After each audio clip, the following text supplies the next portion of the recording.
নমস্কার বন্ধুরা, welcome back to my channel Champa Rannaghar. আজ আমি আপনাদের সঙ্গে শেয়ার করব দুর্দান্ত স্বাদের খাস্তা মজমচে মজাদার টেস্টি নাস্তার রেসিপি।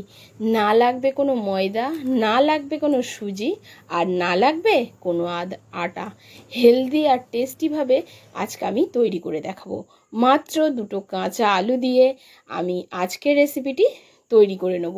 তাহলে চলুন বন্ধুরা দেখে নিই আমার আজকের হেলদি আর টেস্টি রেসিপিটি বানানোর জন্য দুটো আমি আলু নিয়েছি। একটা বড় সাইজের আলু, একটা ছোট সাইজের আলু। আলুটাকে প্রথমে গ্রেট করে নেব। আগের দিনের রেসিপিটি আপনাদের ভালো লেগেছিল, নাস্তার রেসিপি, সেজন্য আমার সমস্ত বন্ধুদেরকে জানাই অনেক অনেক ধন্যবাদ। আজকেরও রেসিপি আপনাদের ভালো লাগবে, দেখতে থাকুন। আর দেখুন বন্ধুরা, খুব ভালো করে গ্রেট করে নিয়েছি আর আলুটাকে খুব ভালো করে ধুয়ে একটা স্ট্রেনারের মধ্যে জলটা ছেঁকে নিচ্ছি। আর এই রেসিপিটি বানানোর জন্য লাগবে আমাদের চিড়াটাকে আমি একটা বোলে ঢেলে নিয়েছি। আর একটু বেছে নিতে হবে, কারণ এর মধ্যে একটু ধান থেকে যায়। এখন এই চিড়াটাকে জল দিয়ে 1 থেকে 2 বার ধুয়ে নিতে হবে। আর বন্ধুরা, চিড়ার মধ্যে কিন্তু প্রচুর পরিমাণে নোংরা থাকে। পাতলা চিড়ে ব্যবহার করবেন আর 1 থেকে 2 বার একটু ধুয়ে নেবেন। খুব ভালো করে এটাকে ধুয়ে নিয়ে জল ফেলে দেবো। কোনো রকম ভিজিয়ে রাখার দরকার নেই, জাস্ট ধুয়ে জল ফেলে দিয়ে রেখে দিলেই হবে। আর প্লিজ বন্ধুরা, আমার ভিডিওটি আজকে শুরু করার আগে প্লিজ আমার ভিডিও যদি আপনাদের কোথাও একটুও ভালো লেগে থাকে তাহলে অবশ্যই লাইক করবেন, প্রচুর বন্ধুবান্ধব আত্মীয় স্বজনদের সঙ্গে শেয়ার করবেন। আর প্লিজ আমার এই ছোট্ট চ্যানেলকে একটু সাপোর্ট করবেন যাতে আমি এগিয়ে যেতে পারি। আর দেখুন, জল ফেলে দিয়ে এইরকমভাবে রেখে দেবো। কোনো রকম জলে ভিজিয়ে রাখার দরকার নেই, তাহলে কিন্তু খুবই নরম তৈরি হয়ে যাবে। এখন একটা প্যানের মধ্যে 1 চামচ সর্ষের তেল দিয়ে দিয়েছি আর তার মধ্যে দিয়ে দিয়েছি 1 চামচ গোটা জিরা। এখন একটা স্টাফিং তৈরি করে নেব। দিয়ে দিচ্ছি কিছুটা আদা কুচি, 1/2 চামচ মতো আদা কুচি দিলে হবে। আর দিয়ে দেবো এর মধ্যে পেঁয়াজ কুচি। প্রথমে আদা আর গোটা জিরেটাকে একটু নাড়াচাড়া করে নেব, নিয়ে হালকা করে ভেজে নেব। নেয়ার পরে এর মধ্যে আমি কিছুটা পেঁয়াজ কুচি ব্যবহার করব।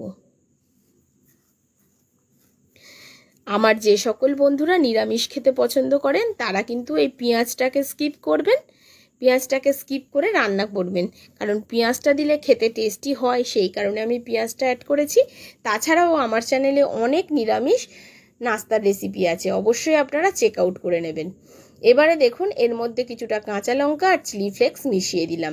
পেঁয়াজটা যখন হালকা ভাজা হয়ে যাবে তখনই এটাকে মিশিয়ে দিতে হবে।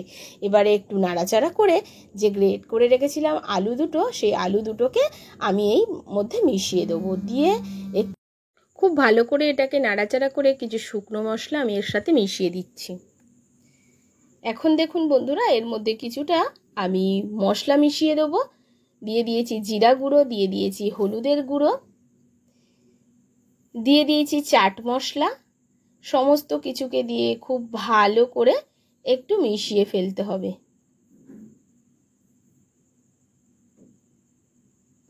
আর সবশেষে দিয়ে দিচ্ছি এর মধ্যে পরিমাণ মতো লবণ। এবারে লবণটাকে দিয়ে একটু নাড়াচাড়া করে নিচ্ছি।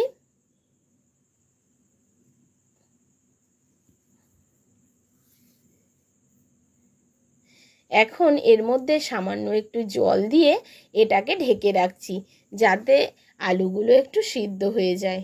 এবারে 5 মিনিট মতো মিডিয়াম ফ্লেমে ঢেকে রাখার পরে আমি ঢাকনাটা তুলে নিয়েছি। নিয়ে আলুর মধ্যে কিছুটা আমি ড্রাই রোস্ট বাদাম মিশিয়ে দিয়েছি, বাদামের গুঁড়ো।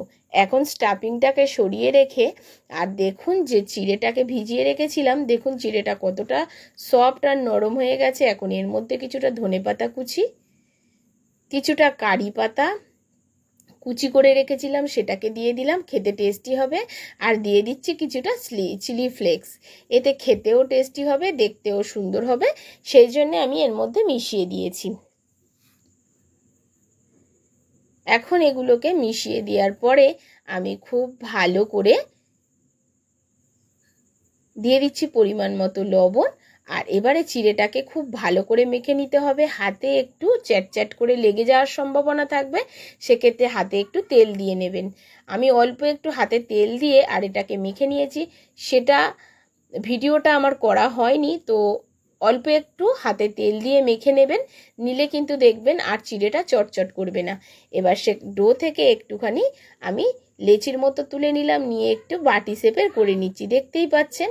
এখন এই বাটি শেপের মধ্যে আমি দিয়ে দিচ্ছি যে স্টাফিংটা, একটু স্টাফিংটা বেশি করে দিয়ে দেবেন বন্ধুরা, কোনো অসুবিধা নেই। 1 থেকে 2 চামচ মতো স্টাফিং আমি ভরে দিচ্ছি, দিয়ে খুব ভালো করে এই মুখটাকে সিল করে নিচ্ছি। আর বন্ধুরা, এতে কিন্তু কোনো রকম আটা ময়দা আপনারা মেশাতে যাবেন না।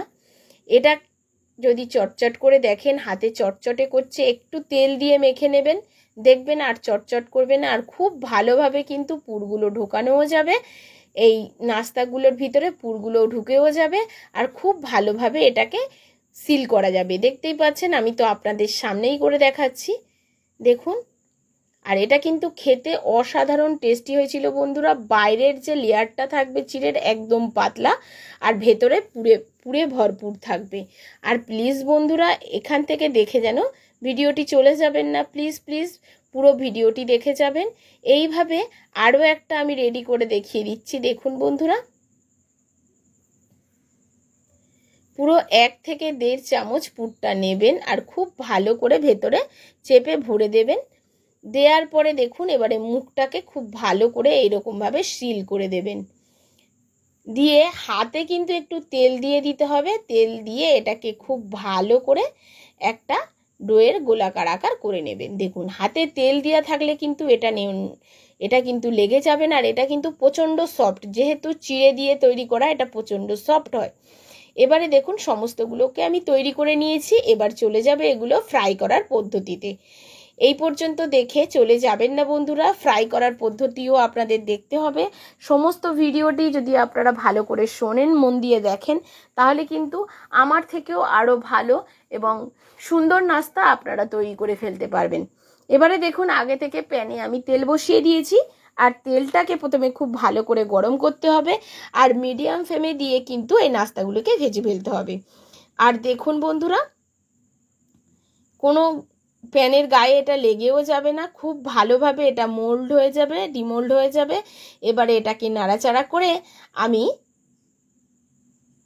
তুলে একটু দেখাবো যে কেমন করে ফ্রাই করতে হবে। দেখুন, এই হালকা ফ্রাই করেও আপনারা খেতে পারেন, আবার ডিপ ফ্রাই করলে ঠিক এইরকম হয়ে যাবে, আবার ডিপ ফ্রাই করেও খেতে পারেন।